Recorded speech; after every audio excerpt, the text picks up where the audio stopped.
Jack Spillane, columnist for New Bedford Light, joins us once again.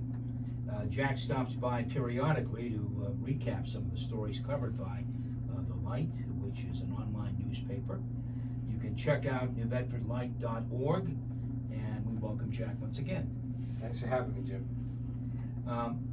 Jack, we have an election coming up. You know that, I know that, and many know that, but unlike many primaries of the past, this one has some interesting and exciting races that people should pay attention and should not blow it off. They should go vote really on Tuesday or before Tuesday if they want to vote early, or if they mail in, although you probably should walk in your ballot now because it's kind of late to mail. But these races include the Democratic primary for Bristol County Sheriff, the contest for Bristol County District Attorney. Your state rep may be being challenged. There's a couple of state rep races that affect the people of New Bedford. Small sections of New Bedford, but nonetheless, there's a New Bedford race there. And some constitutional races that are interesting. And in fact, local officials are getting involved. And I heard Scott Lang endorse Liz Reardon. So that's an interesting step. So there are some interesting races. I'm sure you agree. What do you find interesting about some of these races? Well, I think this is a banner year for South Coast. Every year we complain that there's nobody running, nobody challenges the incumbents, and there are still 5 incumbents without challenges in this primary. But we do have 2 state rep races in a Dartmouth-based district and a Fairhaven-based district. We have the district attorney's race, we have the sheriff's race, the preliminary sheriff's race, and the Democratic side. And those are all very interesting. We have some interesting candidates. Some have done more work than others, but I think it's, for the South Coast, I think it's a pretty interesting year. You had a chance to question the candidates for sheriff during your chat, New Bedford Light chat situation, which you can also hear on the website, by the way. So what were some of your impressions? So I found them all engaging. I found them all to the left of incumbent Sheriff Tom Hodgson. I thought they were all articulate. I really think any one of the 3 could probably do the job. We have Nick Bernier, who was a successful lawyer and longtime political activist in Fall River. We have George McNeil, a retired Somerset police chief, and we have Mayor Paul Heroux of Attleboro. And those people, you talk with them, you ask them, I'm sure, some various questions, and you come away thinking they could all do the job. I did. Now, I think when Tom Hodgson was a city councilor, had been a former police union official and came to that job, you wouldn't say he had the most experience for it. I don't know about David Nelson, who preceded him, but I think, any of them could. I think Heroux makes the argument that he has the most corrections officer experience. He worked in the Philadelphia system for a while. He has a degree in that. Certainly, Chief McNeil's law enforcement background would be useful. He hasn't run a prison, but he's managed, I think he said, a $60 million budget. That much? It was maybe not quite that much, but he managed a significant, department. And Nick Bernier has been a successful environmental lawyer. He's run for some small town offices, I believe, and been successful, but he has not been successful in his governor's council and state rep races in the past. Let's talk a little bit about the district attorney's race as well. Now, this race is important because this contest next Tuesday decides the race. There is no Republican opponent in November. Tom Quinn, I would say, is the heavy favorite. Ms. McMahon is challenging Quinn. Did you have a chance to speak to both those candidates? I have not spoken to them personally. The chat that we did was with the sheriff's candidates. We're a small paper, had to marshal our resources. But I've read everything in that race, and I watched the Dartmouth debate. I think that's an interesting race. I think in both the sheriff and DA's race, the word recidivism, the issue of the high rate of recidivism we have in Bristol County, is the key issue. If you talk to Ms. McMahon, she wants to do more programs. She talked about the fact that there's not a veterans court and that there is a drug court, but it's kind of sleepy in her words, and she would like to have more activism to try to rehabilitate some of the people that come through. Mr. Quinn is emphasizing his successful prosecutions of Aaron Hernandez, the Michelle Carter case. He's also talking about a lot of elder programs that he runs. He has pointed out that low-level drug offenders do not routinely get prosecuted anymore. They oftentimes are referred for treatment. It's the bigger guys that they want. But I think that's the issue. There are some personal things that have gone on in that race. We can give them airtime, but I find, I don't know, I have read nothing that makes me think neither of the candidates is not a good character. There was a personal situation with Ms. McMahon and her husband, and I found the explanation. Yeah, that stuff happens, for sure, whether you're running for office or not. Let's talk a little bit about, I know in the print advertising, haven't seen a lot from Ms. McMahon, but in the case of D.A. Quinn, in the print advertising, he has stressed the rape kits that have gone untested for so long, and his getting a federal grant to begin that process. There have been 3 prosecutions so far, including a recent one where apparently someone has been indicted for a cold case. So that's all to say that Quinn is talking about his record. She is talking about some of the things she would like to do. I'm not sure either one can do a whole lot in that office about recidivism. I'm not sure. Do you think that there is something a DA can do about recidivism? Well, I think it depends on how you prosecute and who you prosecute. For instance, one of the things that bothers some of the progressives is that Quinn does a lot of dangerousness hearings. The dangerousness hearings, it depends on how you look at it. What your view is, it keeps bad guys and gals off the street, or is he using it too much, and so it's putting some people behind bars that might respond to other ways of approaching their problems. That's a philosophical thing. I think people can reasonably disagree about it. Mr. McMahon has also brought up the fact he did not sign on to a pledge by other district attorneys in Massachusetts that promised not to extradite women from other states who might come here for an abortion. He says he does support Massachusetts abortion laws, but she finds that something that she would like to see, in the Bristol DA's office. I mean, I think this race really comes down to one's philosophy.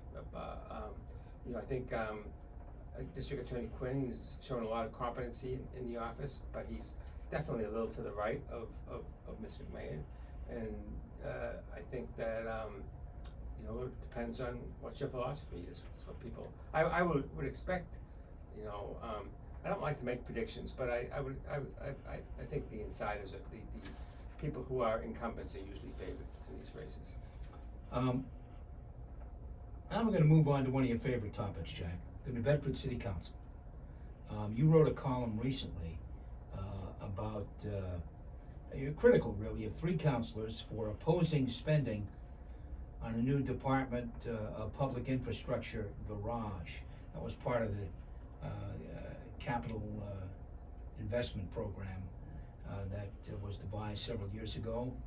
And it's a $2 million expenditure spread out, of course. Not is it a $2 million project? No, the garage is, but it's part of an $11.9 million right. CIP, capital improvement plan. And now we should say that the expenditure was approved by an 8-3 margin. Is that correct? Yes, it was, okay. With all 3 councilors that I criticized voting against it. That'd be Gomes, Carney, and Morad. They did not support that. Why were you so critical of their votes? After all, I mean, people have a right to vote however they feel. And I don't think I said they didn't.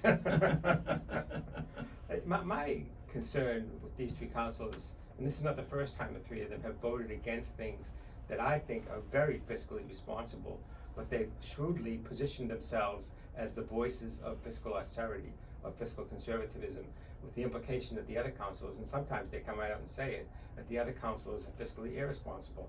I don't think that's true in these cases. I actually think Mayor Mitchell is fairly conservative himself fiscally. He has gone to them repeatedly, asking them to do something about the real big ticket item in New Bedford, health insurance, and these councilors have never shown any interest in doing that. Here's a thing that $2 million, versus the tens of millions of dollars that the city spends on health insurance, that they're trying to go after. Mike Gagne, the city's acting chief financial officer, told them in stark terms that this was not an expensive capital improvement plan, that even if all 11.9 million had passed, it would only have increased the tax bill for the average residential taxpayer in New Bedford by $14. Now you may say $14 is something, but it's in the realm of what increases are seen in taxes in a given year. And so I would like to compare that with how much health insurance went up over the last year and how much that cost the city, or pensions. All right, so if you don't know, these councilors, in fact, all the councilors, no one has shown an interest in tackling this issue.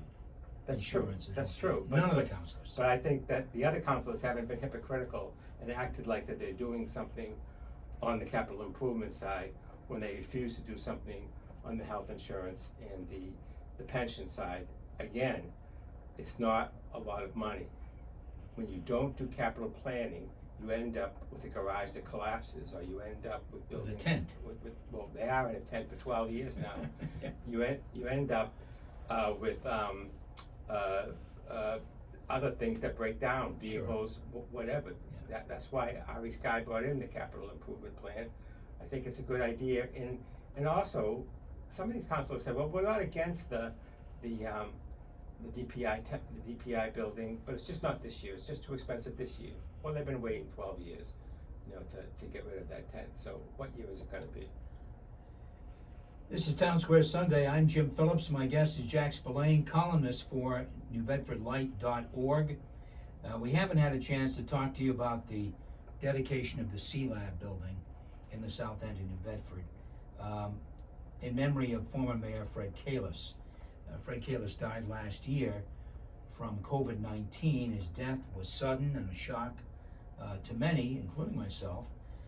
So the dedication, in your mind, fitting tribute? Yeah, I think I think Fred Kalis was a good mayor, and I think he certainly deserves to have the C-Lab named after him. I think Fred was a person who liked ceremony and the symbolism of ceremony, and the dedication had a lot of that. I pointed that out in my column.